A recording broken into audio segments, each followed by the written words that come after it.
up off the block, hopped in the phone and pushed the top back. I've been hustling for a long time and I can't stop that. Big like I'm Nick, best believe it, and them all back. Yeah, I be ballin' all the time. I'm point guard and a quarterback.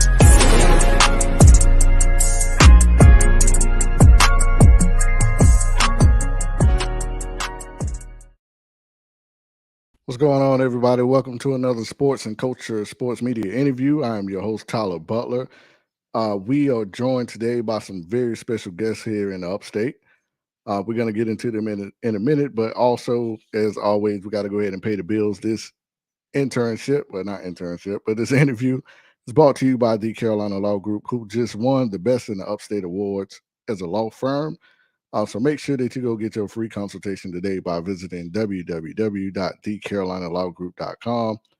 And I have a foursome of Greenville boxers. I have with me Quan Arnold, Khaliid Johnson, Ernie Cuevas, and Khalil Thompson. Fellas, thank you so much for joining me.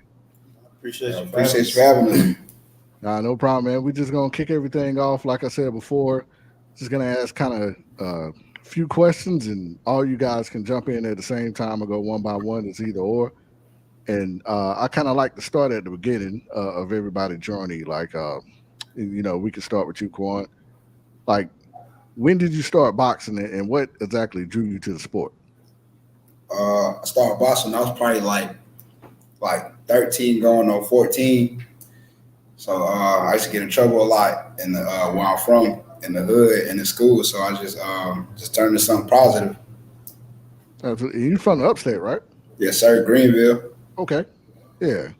Well, let's go to Khaliid. You next. What about you? I started boxing when I was 11. I got in it from my pops and my brother's boxing. That's really how it started. I'm 23 now. I got you. Ernie? Shoot, man, I've been boxing since I was 4 years old.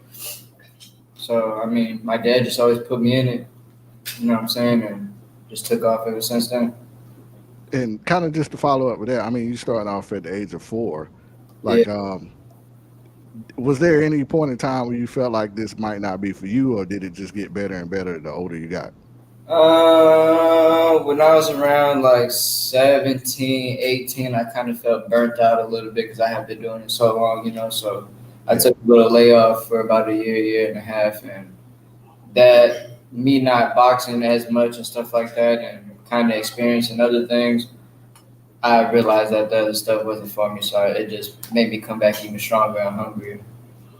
And Khalil, what age did you start everything out? I started training when I was like 19, but I started fighting like last year. So I'm 23 now, so I've only been doing it for a couple of years. But I'm learning quick, coming up under them. Gotcha. Now, and starting from you again, Quan, like, who would you say influenced you the most coming up as a boxer? There's a couple of people. I would say Floyd, Mike Tyson, Ray Robinson, Ali, of course, just by the way, because he taught, and I'm kind of cocky like that too a little bit. Yeah. Out of the 4, like, was there any particular one that I guess stood out to you the most? Was it Ali because of the way he taught? Nah, it's Mike Tyson because he hit hard. What about you, Khaliid? I would say Roy Jones or Floyd Mayweather, and my pops, of course, and he's my coach. Yeah. But that was me 3. That's dope. Ernie? Firefighter. Lamar Kid Fire Parks. Oh, that's a good one. Khalil, what about you, fam? Really starting off, it was really them 3 to the real because, like I said, I was coming up under them. But like pro-wise, like Floyd, I say Floyd because he had all the skills, so Floyd. Now, and I always like to ask people this, man, just because, people get it misconstrued what it's like going into your field. Like, talk about the journey that you had to go through just from the beginning to be in this position that you're in right now, Quan.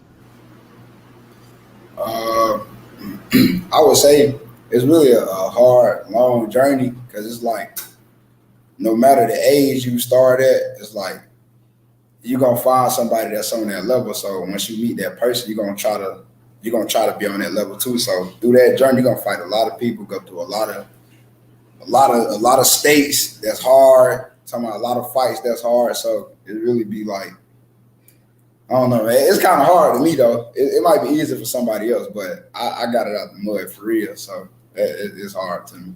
Yeah, what was it like, at the beginning stages? Because people, they see boxers, they see the stuff on Showtime, ESPN, and think like you automatically get to that spot, man. Talk about like the grind you had to go through just to be 4-0 in the pros. I had to go through 160 amateur fights. That's a lot of fights. That's a lot of states I done been to. A lot of tournaments. It's a lot, man. You know what I'm saying? Hey, I appreciate y'all letting me come to y'all again, man. That's sparring, man. No problem, man. Oh, y'all. Yeah. Sorry. I love it. Go ahead. Yeah. Khaliid, what about you, man? What has this journey been like so far, just to get in the position that you're in? Kind of like what he said, it's a lot of ups and downs. It's really up to you if you want to keep going and going through the hard work. That's basically it. I don't know how to describe it. Absolutely. And Ernie, man, coming with that family background, was it a little bit different than you coming up under your dad? Oh yeah, man. I feel like not that me and him never had a real relationship, but I feel like it was more of a coach and fighter relationship rather than more of like bonding and going and playing catch on the weekends and, going out to the zoo and stuff like that. Like I missed out on a lot of school events, teenage events, going out on the weekends, missed almost damn near every summer because I'm always traveling and training and sparring in different states and going to compete and being at national tournaments for weeks at a time and stuff like that. One of the main things that I feel like was the hardest part, and still is eating habits. You can't eat whatever you want. You know what I'm saying? You can't go to a party or out with your girlfriend and have a soda at your little dinner or even like a little cocktail. Like you gotta be strictly water. You gotta be lean proteins. You gotta be grains. You can't have all the luxuries of just eating and like enjoying yourself as like almost like what I call like a regular person, because we're not regular people. Like we have to be on a strict regime to be able to perform at tip top shape, because this is at this point now in the amateurs, it was more still like AAU basketball. Like you can still get away with certain little things, you know what I'm saying, just training here and there. But as a pro now, it's dangerous. Like you have no headgear, you got no shirt on, just smaller gloves. Like you can get knocked out with a jab. So you always got to be in the best shape that you can be, which comes with eating and stuff like that too. Because if you eat bad things, you're gonna cramp up. You're gonna, you know what I'm saying? It's just a recipe for disaster. So that's probably my main struggle that I still struggle with today a little bit is the eating aspect and stuff like that, to be able to keep fighting and stuff. Yeah, and kind of, to piggyback off of that and start with you, Khalil, like, when I talk to other boxers and stuff, the word that always come around is discipline. Like, what does discipline mean to you, like, in this field? It really means everything. With you got to be disciplined when you're in the ring, because if you say you beating on somebody in the ring, or like early, but you start losing your discipline, start getting sloppy, they could come back and then you might lose the fight. Or say you're not disciplined enough to protect yourself at all times, staying on the move or having your hands up, like say you get caught or something. So it's important to have good discipline enough to listen to your coach. Like he said, discipline enough to just eat right, like every day, like really every day. You can't, if you slip up, you're gonna have to pay for it, you're gonna have to get it back. So you really gotta stay disciplined in all areas when you're a boxer. Yeah, and Quan, like the discipline aspect for you, man, what does that mean? The same thing, like Ernie said, like you can't really go out on the weekends with your friends, like school events. It's real tempting, especially as you coming up. You starting to mature, you starting to think for yourself now. You got to be real disciplined to your craft, to your sport. So, like instead of going to a prom basically. Like you at a tournament now, so it's like that's discipline. I sacrifice that. It's a lot of sacrifices that go into it. Like even what Khalil said in the ring, so I'm gonna just explain it like this. Say your coach saying a certain punch and it's not working in the first round, but he's still telling you, you wondering why, oh, I'm not getting it off. Okay, that second round, now I'm starting to get that punch out. That third round, okay, now I'm punishing you with that punch. Now I had discipline to break you off with it. So that's really what that mean to me.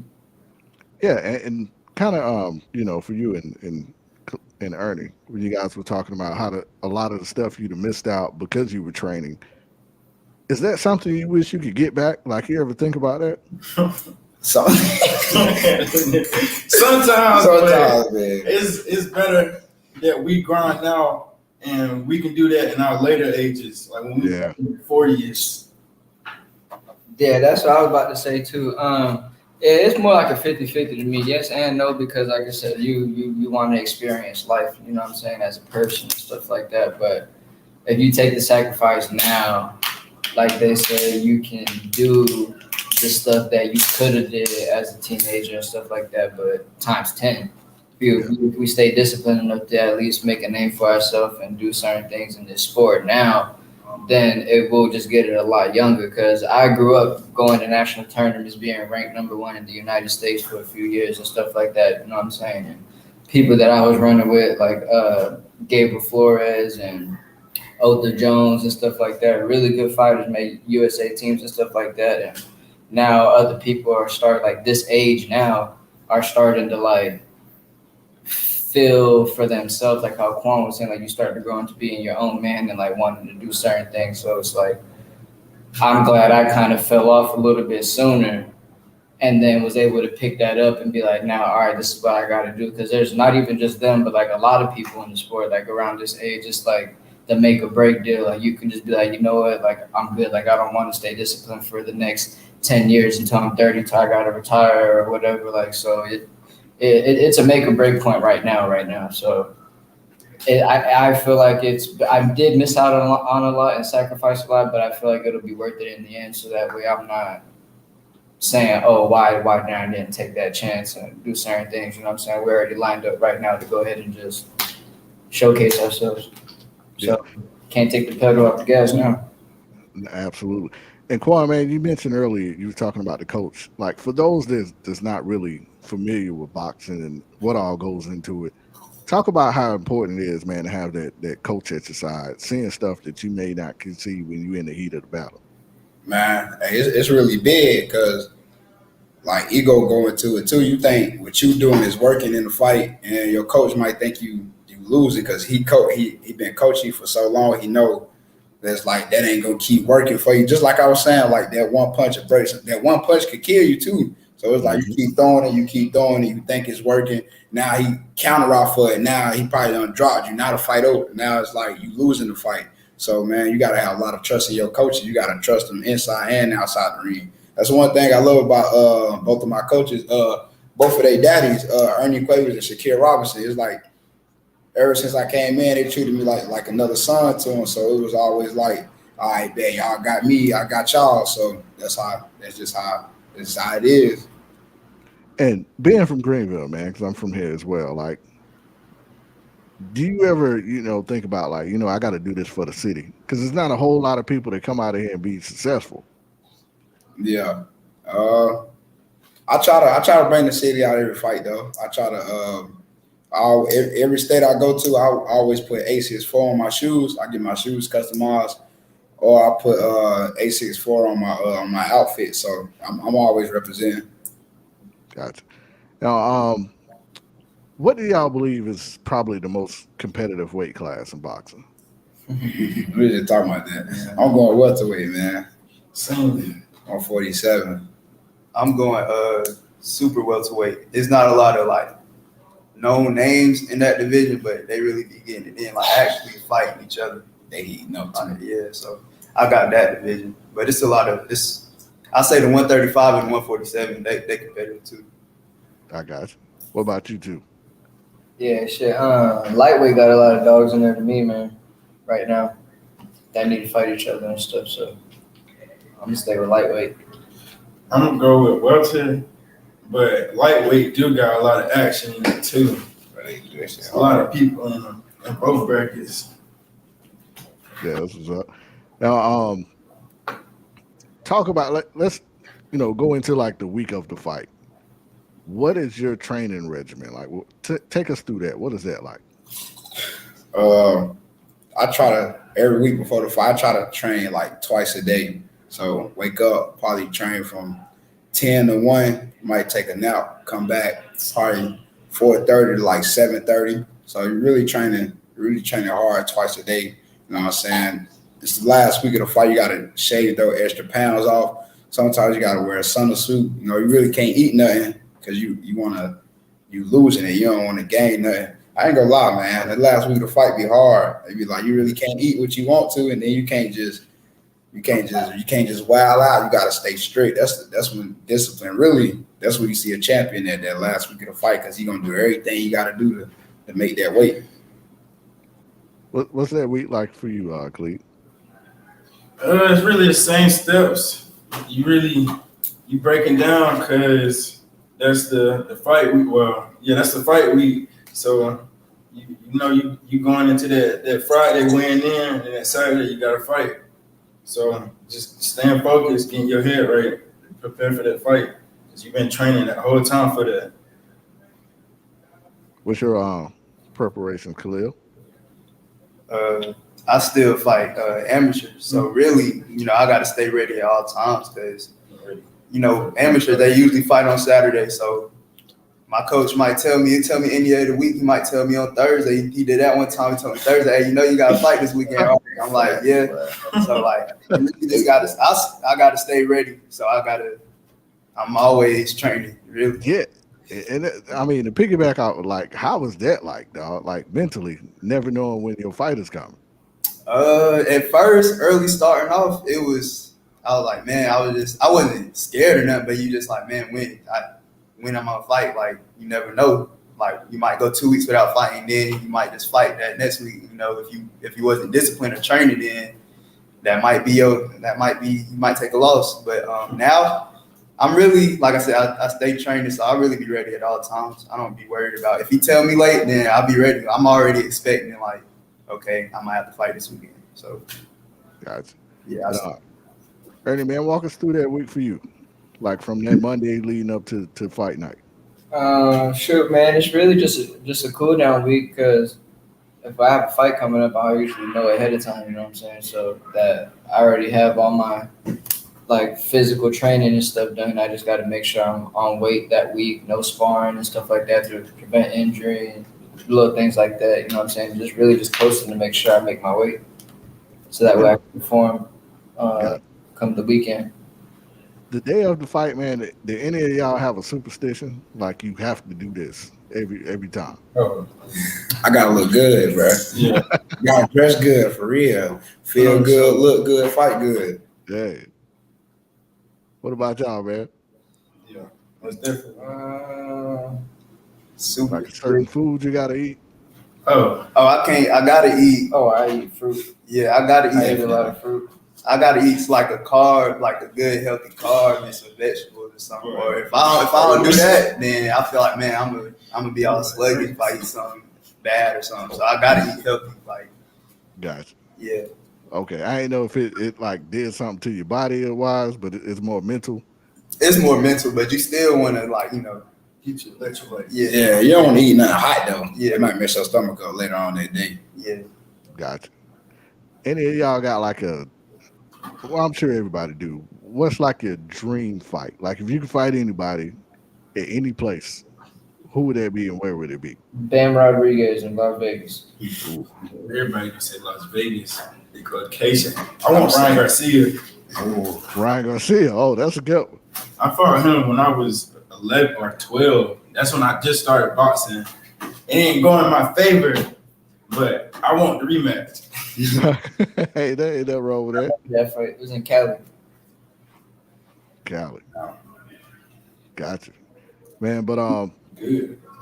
And kind of, to end everything off, like I'm all about, putting on for the 864, but wherever you from, what are some of the things y'all doing, man, community wise? We do a lot. Yeah, we do a lot. Right. My gym, we got after school program, so it's a lot of even some kids come in for free. So like year round, we just did a 6-week summer boot camp for the kids. We got football teams. We got what's it called, the Seminoles. Yes. We got a basketball team. What's the basketball? The CE Stars.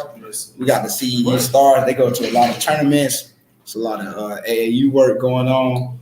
We just had we was going to a back to school thing like a week ago with rapper D Glory, but it had rain, so we was gonna help out with that. But we back on that. Make sure y'all come out August 13th for that though. We're gonna be out there. And everybody, man, if they're looking to follow y'all on Instagram, Twitter, Facebook, where can they follow you the most? Like, what's your best social media account? Instagram is TompKX, THOMPKX, and then Facebook is Khalil Thompson. It's Khalil Thompson. Khaliid? Mine's kidfire.ko, so KIDFIRE.ko on Instagram. All right, my Instagram is 864Quan. Then they can hit me up on Facebook at Quan Arnold. That's QUANDERIS Arnold ARNOLD. My Instagram is Rockstar, but I spell it RBKSTAR. I don't really be on Facebook, so I don't blame you. I'm gonna be honest. I don't blame you. Yeah, I don't blame you. Not one bit. Any of y'all got anything coming up in the upcoming weeks? Any big fights? My boy right here. Ooh, yeah, I got another fight in Tijuana, Mexico, August 20th. So I leave the 13th to go back down to San Diego and then have that fight. And then September 28th, I got another fight, but in the Dominican Republic. So going over there.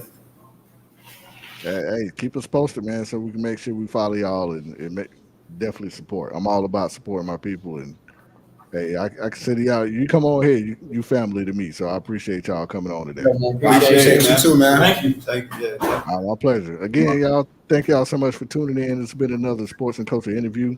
We out.